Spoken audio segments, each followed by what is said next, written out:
Good morning students. Result से related एक breaking news आ रही है कि GNDU इवन सेमेस्टर एग्ज़ाम्स का रिज़ल्ट आ गया है। तो जिन जिन क्लासेस का रिज़ल्ट आया है वो हैं bachelor of vocation fashion styling and grooming 4th semester, 6th semester, bachelor of vocation fashion technology 4th semester, 6th semester, bachelor of vocation mental health counselling 2nd semester, 4th semester, 6th semester.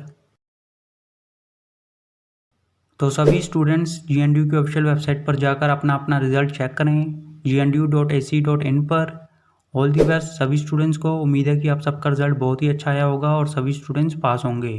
तो जैसे ही किसी और class का या फिर किसी semester का result आता है तो हम आपको बता देंगे।